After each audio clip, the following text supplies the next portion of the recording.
Yeah, living life to the fullest, cutting out all the bullshit. Can I have your name? Chris or Trippz. City of birth? City of birth, Hartford, Connecticut. And location you find yourself right now?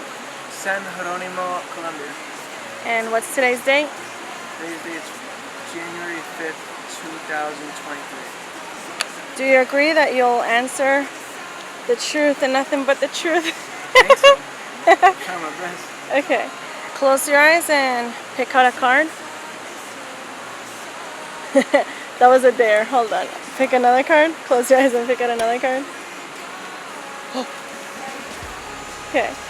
What is your biggest fear? My biggest fear now is probably death. But growing up, my biggest fear was spiders, tornadoes, and the things that I could not see. And why death? Death because I feel like I haven't fulfilled my purpose yet, and I really want to see what I can do with my time on this earth. So there's something that I just have to let go of when it comes to death. I thought about death most of my life, and after a while it just starts eating at your brain. It just feels like every day could be your last day. So I'm trying to shift that into living more freely. And how would you live more freely? I would live more freely by not thinking so much, by not getting caught up in the past as much, by not worrying about how everything's going to play out and wanting to control everything. I just think a lot, so my brain's always trying to come up with every possibility of everything. I just want to be a little more present, relaxed, here, and find my inner peace. How old are you? I am 32 years old. And what's an advice you would give to someone who's very fearful of spiders, of other stuff? The advice I would give, I want to say don't be scared, but that's stupid as fuck. The advice I would give is it's probably not as scary as you think it is. And just, if you force yourself into that uncomfortable moment of touching a spider, kind of facing that fear, it's going to be a little bit easier. You're going to have a tough time while doing it, but afterwards you'll go, nothing that I thought was going to happen happens. Let's take that 1% chance you touch a poisonous spider and it kills you, but for the most part you're going to be good.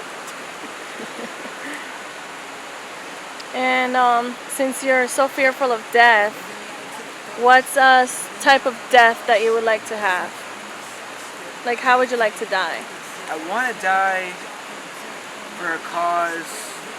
I want to die saving someone's life. I want to die doing something heroic. I don't want to die in a bed of old age. I don't want to die some stupid ass way. I want to die for something I believe in.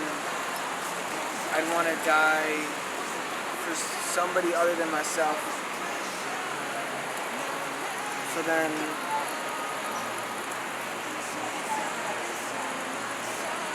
yeah, I don't want to die a boring old life at all. Do you agree that we die a little bit each day? Yeah, I do think we die a little bit each day because each day is one day closer to death. We don't live that long. If you see how fast a day goes by, how fast a year goes by, we're only here for a limited time. We don't know what point of life we're at. We could be dying next week, we could be dying in 10 years, but we're still over a certain percentage of our life.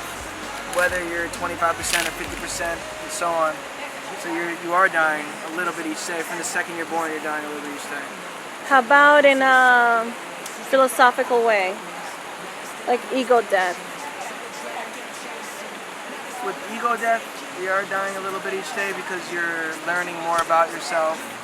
You're changing things about yourself. You're getting a step closer to understanding the full complexity of life. Ego death's a tricky one because it always feels like you're on the verge of this like insane breakthrough, and then it could be another 5 years from there, but you got to keep working forward towards that ego death of just being your true self. How do you feel right now? How do I feel right now? I feel hot. I feel good. I feel hot. I feel contento. Feel decent. I don't have any real worries or stress right now. And how do you think you achieve that? I achieved that by taking a leap to come to Colombia and doing something out of my comfort zone. It felt very uncomfortable for a little bit of the time being here, but now after like adapting more, I feel like a different person, but still me. I feel more at peace. I've been doing more exhilarating, fun, exciting things than I've ever done. I was living in my little box or my little closet for so long, and I'm finally trying things outside of my comfort zone. And I do love it. It's been scary, but it's been a lot of fun, and I feel less fearful of things after getting out of my comfort zone. What was the first thing that gave you fear when you first came to Colombia? The first thing that you had fear of? Fear. Oh, before even coming, everybody's telling me about the fucking cartel and this, and it's so dangerous and violent. So from jumping off the plane, I was already like looking around like who's gonna fucking try and rob me. But it hasn't felt like that at all since I've been here, to be completely honest. I don't feel that kind of danger.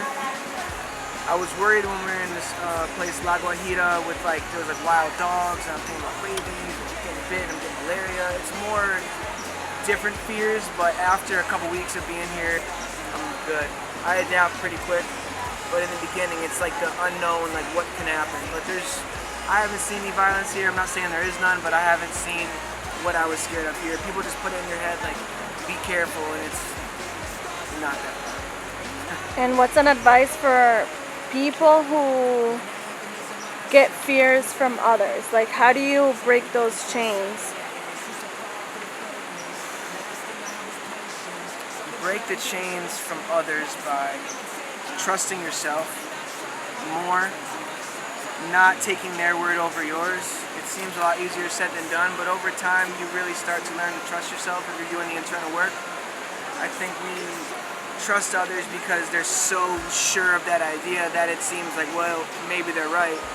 But most of the time it's from their own fears, and someone else drilled that in their head, and then someone else drilled that in that person's head. So it's just a stemming of fear after fear after fear, and it's stupid. It's like even my fear of death is very stupid because we're all gonna die, and we just have to enjoy the time on this earth. And if that was everybody else's fear, like, you can't do this because you're gonna die, you can't do this because you're gonna die, you'll never live. For someone who hasn't lived, what would be the first thing you would advise them to go do that's simple enough, cheap enough, but like that gives you an exhilarating thing that makes you feel alive? Do something that makes you feel uncomfortable. So if you're scared of singing in front of people, go do karaoke. If you're scared of looking stupid dancing, go out dancing and make yourself look stupid, because you're gonna feel good after you do it. Anything that makes you uncomfortable, go try it. It doesn't have to be a life-changing trip. It can be anything that just makes you uncomfortable and get you out of your comfort zone. The smallest thing, it could be anything. I can't think off the top of my head right now what your thing could be, but try something different that makes you feel a little nervous, like, I don't know. And the things that make you feel the most nervous, do first. Thank you. What's a song you could leave us off with, and we'll go listen to it right after? Yo, my peers used to make me feel invisible. Conquer the fear of death, and you're invincible. Thank you, Trippz. Thank you. Thank you. Thank you. Bye. Weird ones in the building.